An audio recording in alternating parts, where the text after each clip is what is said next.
All right, good morning class. This video is dedicated to the midterm exam.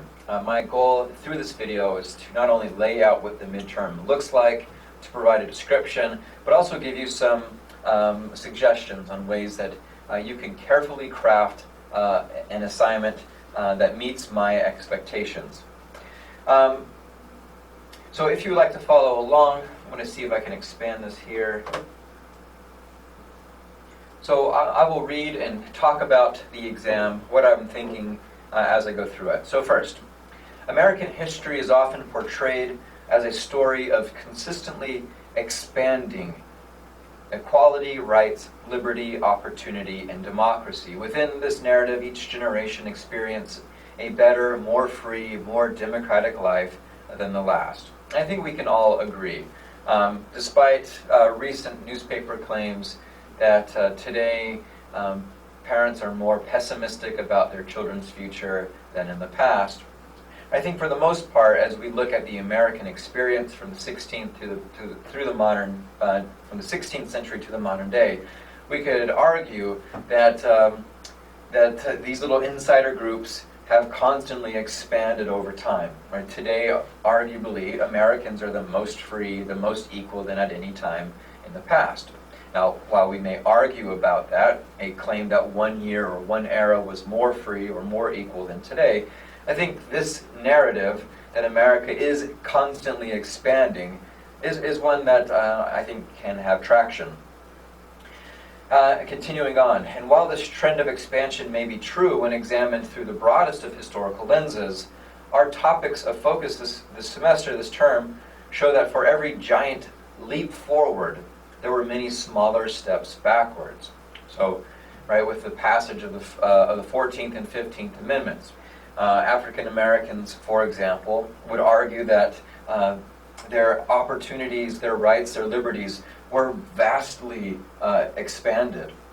However, in the aftermath of that giant leap forward, we saw that there were many steps backwards, including the rise of the KKK, legislation from the South, including the rise of lynching and other forms of discrimination and intimidation to keep African Americans from enjoying those liberties guaranteed by that giant leap forward. So one jump forward with many small steps back, another leap forward and many steps back.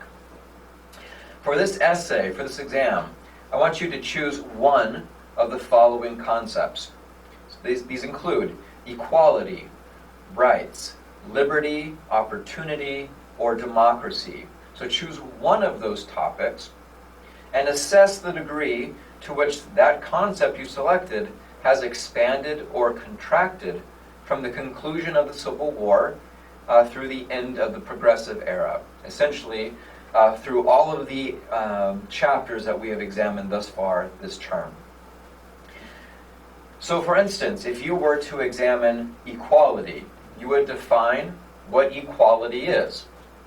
And then you would explain to what degree equality expanded or contracted or did both during the era between 1865 and 1920. So some questions that you may consider. First, I would assess the state of equality for Americans in 1865. Were Americans equal? What do you mean by Americans? Are we talking about all Americans? Are we talking about specific groups of Americans? Men, women? Have you considered race and ethnicity? Have you considered things like sexuality? How were Americans equal? Were they equal before the law? Were they equal in practice? Were they equal in name or in word only? As our readings and discussions have illustrated this term, the degree to which people were equal varied greatly based off of ideas like place. So people may have been more equal in the North than in the South, including ideas like race and ethnicity. So you can include a discussion of the way that African Americans, Asians, Jews, and other races and ethnicities in the United States between those years experienced equality. You can include topics like religion. I know the text goes into great detail, discussing both the experiences of the Mormons and of Catholics at the end of the 19th century.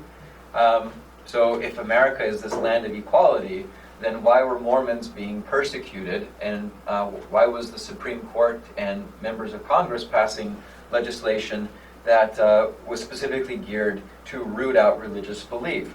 I would argue that Mormons felt that they were not treated as equal during the late 19th century. You can, again, consider ideas like gender. Were men equal and women were not? Right? Consider suffrage. How could you claim that women are equal if they do not have the equal access to cast votes? If they fail to have representation. All right, and you can also look at other ideas.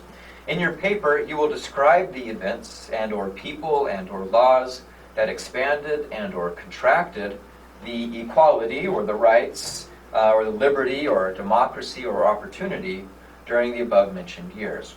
So this is the general idea. This essay is extremely open-ended. And as a student, I do not expect to see replicate papers. There are so many different ways of approaching this. There are various arguments that can be made both in favor and in opposition to the idea of expanding equality or democracy. So really this is open-ended. As you, the student, as you have read through the paper, have you considered the points that have been made, ask yourself, how do you feel about this topic? What does the text tell you? What does your experience tell you? And what have other sources online that you've come across in your education tell you about the expansion or contraction of this idea over time? Establish an argument. Maybe your argument is that between these years, equality expanded and contracted. Okay, so given that is your argument, your next step is to prove that. Demonstrate in your paper an understanding of the people, of the events, and really get down into the nitty-gritty about how opportunity or equality, democracy, how it expanded or contracted. So maybe it's the 14th and 15th Amendments which expanded the access of democracy or of equality for African Americans predominantly in the South. Okay? What happens after that? So I would go into specific details about the experience of the African American men and women of the South between those years, talk about how these different events, different people helped to expand, and then how that was taken away. So if you want to throw in an example like the KKK, provide some background to explain how the KKK was established, what their purposes and objectives were, how they functioned as an organization, and what their messages were. But of course, always turn it back to your idea. Equality, democracy. So given that the KKK was established in Tennessee, I believe, how does the organization of this group counter gains made by African Americans in terms of equality? All right, so this is the mindset that you can go. Again, the years are between roughly 1865 and 1920. Now, continuing on with the instructions. For this essay, I require that you incorporate course knowledge and materials into your response as you first discuss racial, ethnic, religious, gender, economic, and/or geographic factors that are important in understanding the expansion and/or contraction of your concept. Second, explain how the meaning of the concept changed over time for different groups of Americans. So what did it mean to be equal for African Americans, for Asians, for Jews or Catholics, for women during this era? Did it mean having equality meant having the right to vote? Did equality mean being able to go to school? Did it mean to be able to have autonomy, to choose representatives that looked like you?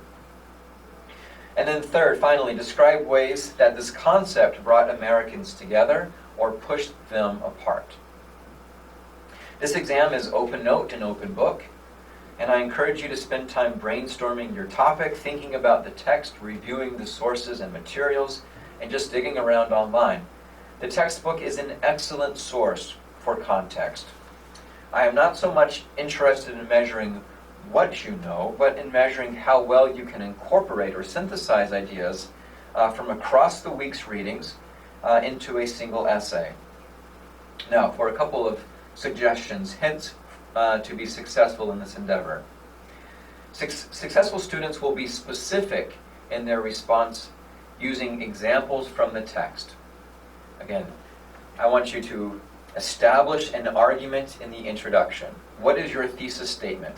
What do you see as the evolution of equality during these years? Is it a period of vast expansion? Is it a period of contraction? Or is it a mixture of both? Make an argument.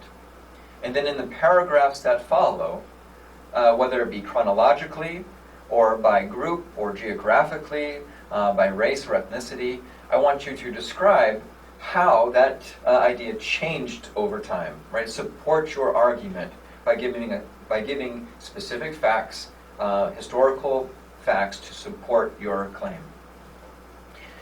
The successful student's essay will be thesis-driven, meaning the essay has an argument that is supported with evidence in the form of facts.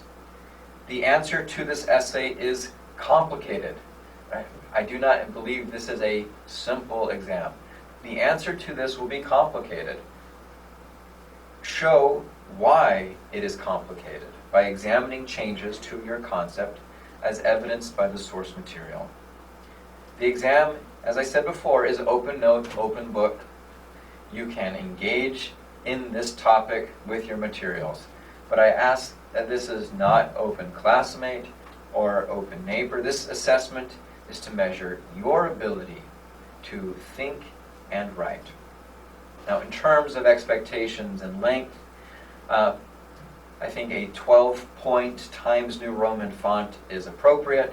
I think 1-inch margins on left, right, top, and bottom is appropriate. In terms of title page or headings, as long as your name is on the paper, that is sufficient. I will not provide a minimal or maximal length requirement.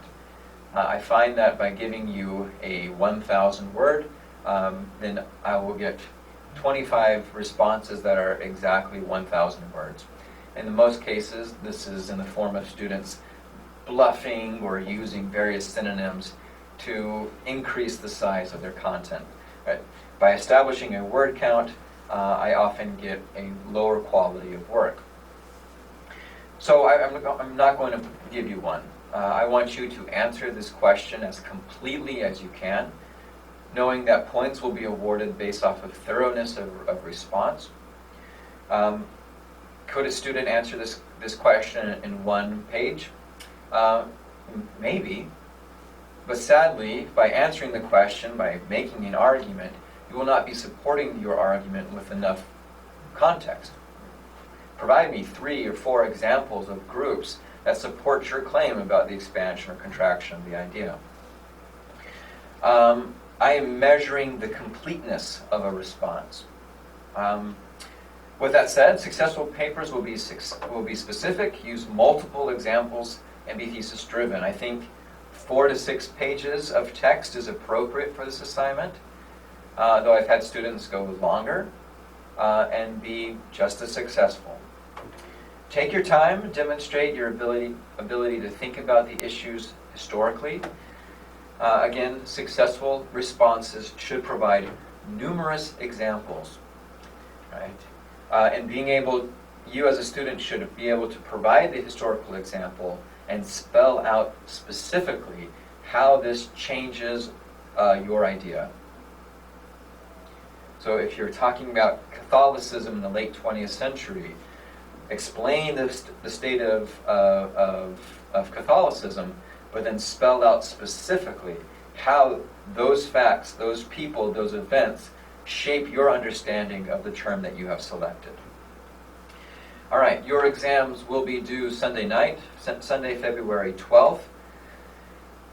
We will not be having a discussion board this week, as I want to ensure that you can maximize your time with this assignment. If you have questions, again, please email me. We can establish a virtual office if you need to speak with me in person via webcam. If you'd like to talk over the phone, shoot me a text or shoot me an email, and we can provide or exchange telephone numbers. All right, good luck on this. I'm curious, excited to see your responses.